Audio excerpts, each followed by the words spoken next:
Itu. Tapi yang cukup mencengangkan tadi ketika Bang Noel mengatakan yang saat ini sudah siap untuk maju pilpres adalah nama Anies dan juga Prabowo. Kesannya kayak Ganjar nggak masuk perhitungan Mas Eko Kun tadi.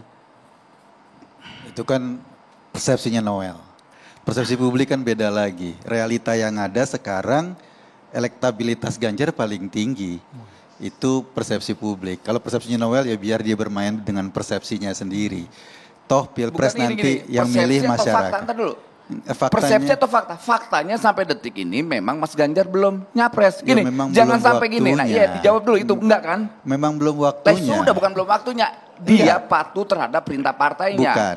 Dia tidak mencapreskan diri. Dan PDIP juga tidak mencapreskan Mas Ganjar. Itu fakta yang hari ini realita yang ada. Maksud gue saya jangan disanggah itu dulu. Bukan. Dijawab dulu faktanya. Baru boleh ngawur-ngawur Mas Eko langsung dijawab Mas Eko. Saya jawab gini.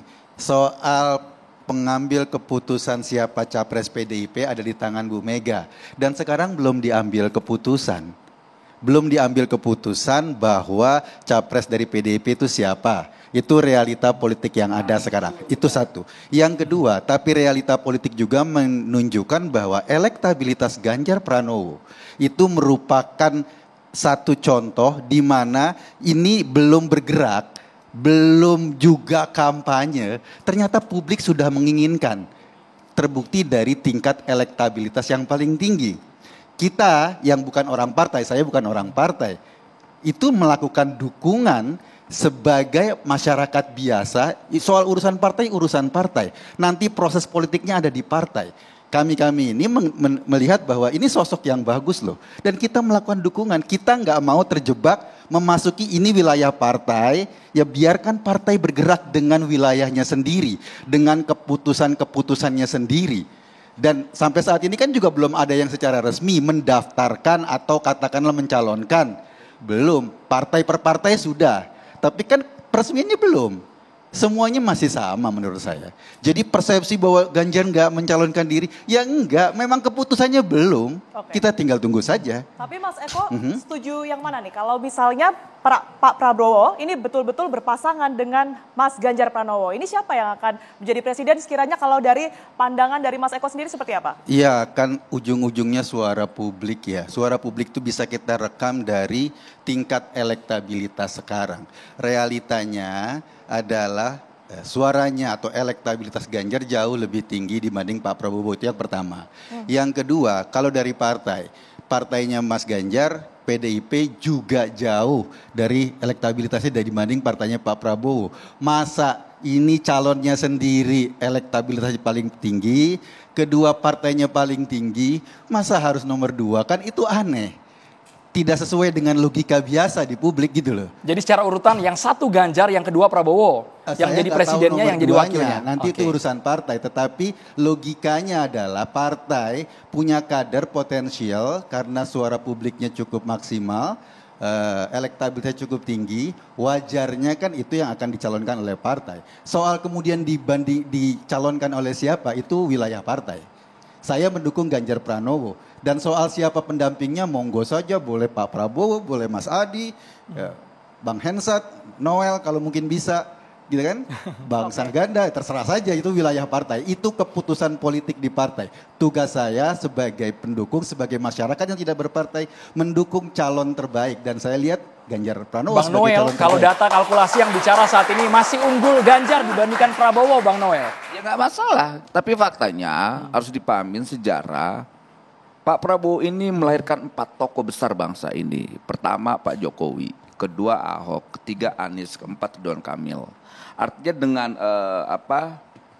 pengalaman Pak Prabowo melahirkan tokoh-tokoh besar ini, kenapa tidak Pak Prabowo sendiri untuk maju dalam konsentrasi di 2004 nanti? Artinya dia aja mampu melahirkan kader-kader bangsa yang berkualitas. Nah ini saatnya momentumnya Pak Prabowo menampilkan diri dong. Yang dilahirkan aja hebat, apalagi dirinya. Sudah, gitu loh. Udah 3 pemilu sudah. Kenapa? Sudah dicoba udah 3 pemilu. Nggak ngaruh bos. Bos Iya, 100 pemilu pun nggak ngaruh. Maksudnya sudah energi dicoba. Pak Prabowo itu luar biasa.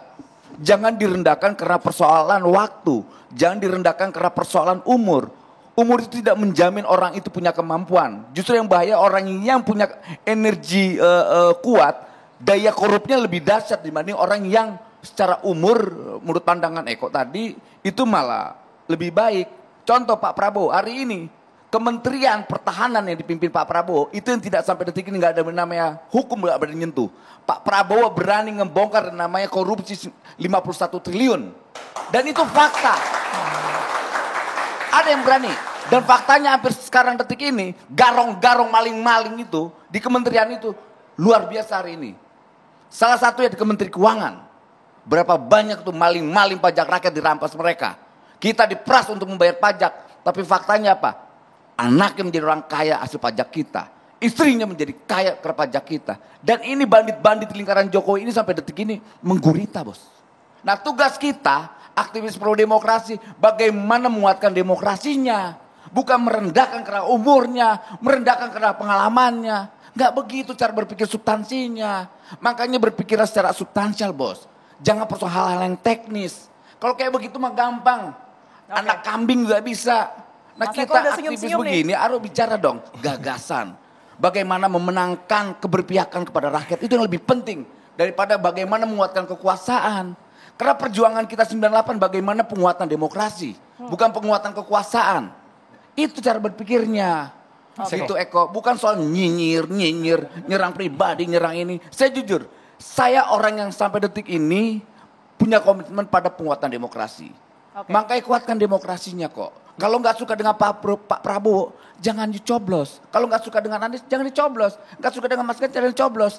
Tapi bagaimana kita menguatkan gagasan-gagasan yang dimiliki Mas Ganjar, yang dimiliki Pak Prabowo, yang dimiliki Mas Anies. Itu kita bertarunglah gagasan, bertarung program, itu lebih terhormat. Mas Eko ditanggapi, Prabowo sudah berpengalaman, sudah punya bukti. Sesaat lagi kita harus jeda hanya di Catatan Demokrasi pemirsa.